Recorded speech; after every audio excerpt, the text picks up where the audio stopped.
Programme में एक बार फिर खुशामदीद नाज़रीन।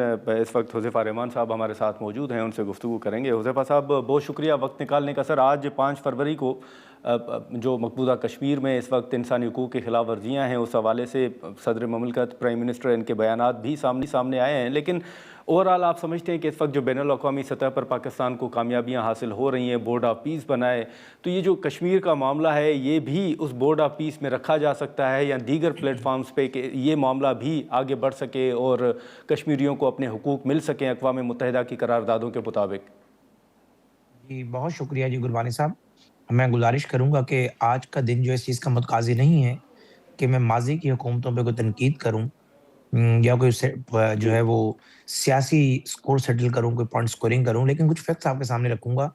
आपके सामने है कि 18 से हाँ। 22 में जो हुकूमत रही, उस दौर में जो है आर्टिकल 370 जो है वो अंडू हुआ और इट वाज़ वेरी अनफॉर्च्यूनेट कि नरेंद्र मोदी ने जब भारतीय जनता पार्टी की कैंपेन लॉन्च की, तो इलेक्शन से कबल उसने जो मंशूर जारी किया, उसमें लिखा था कि अगर मैं वज़ीर-ए-आज़म बना, तो आर्टिकल 370 को मैं ख़त्म करूँगा।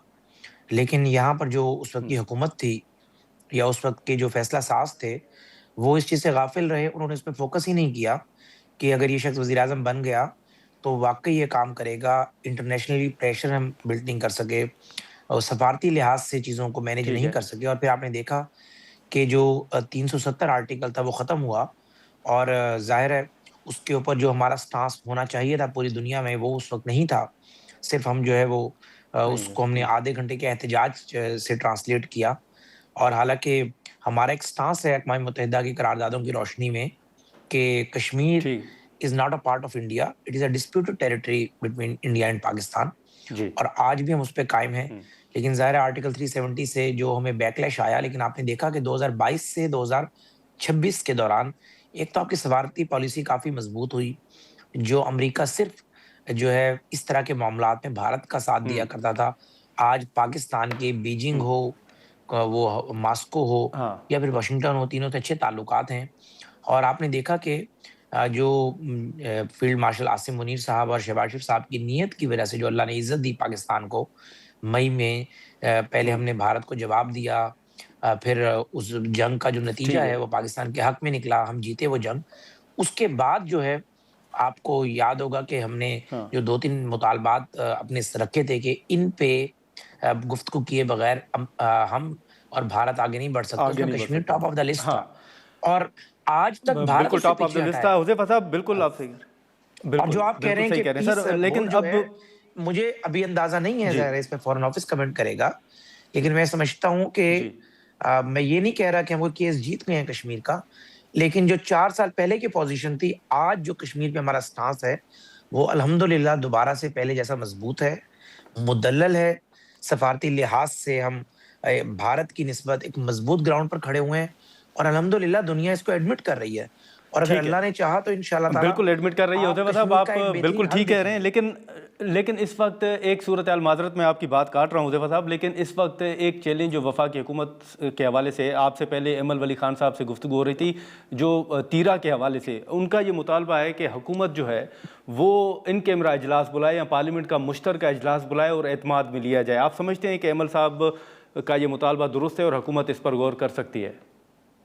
देखिए, दुरुस्त या गलत का फ़ैसला तो ज़ाहिर है पूरी पार्लियामेंट करेगी। आई एम नथिंग कि मैं अकेला जी। बंदा जो है पूरे जमहूर के जो है वो फ़ैसले पे कमेंट करूँ, जी। जो कभी हुआ ही नहीं। लेकिन इतना ज़रूर है कि अहमद वली साहब एक बड़ी जमात के सरबराह हैं। सारी जमातों को इस पे कन्विंस करें, उनके पार्लिमानी लीडर्स स्पीकर को ये तजवीज़ दें और कहें कि हमने ज़िम्मेदारी से बिहेव करना है, हम चाहते हैं इस मसले पे बातचीत हो जाए। तो पार्लियामेंट में स्पीकर साहब ज़ाहिर है एक मेजॉरिटी ने की जो राय है, उसको देखते हुए इन कैमरा इजलास बुला सकते उसको भी। हैं। मुश्तरका इजलास की हाँ। एडवाइस सदर पाकिस्तान को भेज सकते हैं, सदर पाकिस्तान भी कॉल कर सकते हैं। लेकिन ये हाँ। कहना कि और हुज़ैफ़ा साहब, आज उनकी एपेक्स र कमेटी का भी इजलास हुआ है। जी, जी, बिल्कुल अच्छी बात है। देखें, सुबह का भूला अगर शाम को हुँ। लौटे, उसे भूला नहीं कहते। अगर सुहेल अफ़रीदी साहब को ये बावर हो चुका हाँ। है कि वज़ीर-ए-आज़म से मुझे मिलना चाहिए, कम से कम अपने सूबे की हद तक तो मैं मिलूँ और उसके मुस्बत नताइज भी वो हासिल कर रहे हैं।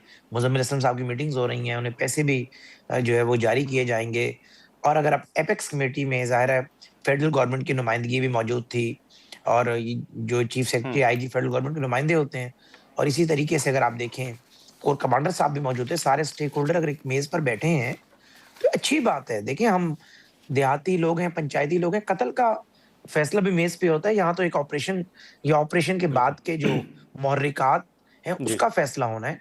तो अच्छी बात है अगर सुहेल अफरीदी साहब को बावर हो गया कि जब आप पोजीशन ऑफ ट्रस्ट पे बैठते हैं तो ठीक है। सिर्फ आपने डायलॉग नहीं बोलने होते बड़े बड़े, आपने अमली काम करना होता है और अमली काम के ठीक लिए है। आपको अपनी राय रखनी होती है और मुखालिफ राय वालों के साथ भी बैठना होता है। हुँ, ये नहीं होता कि आप लोगों के साथ ना बैठें, बिल्कुल बैठना होता है, तो ठीक वज़ीर है, आज़म के साथ बैठें या कोई ठीक है। कमांडर साहब के साथ बैठें, ये अच्छी बात है।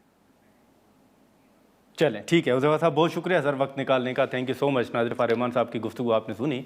आज के प्रोग्राम में इतना ही, इजाज़त दीजिए, अल्लाह हाफ़िज़।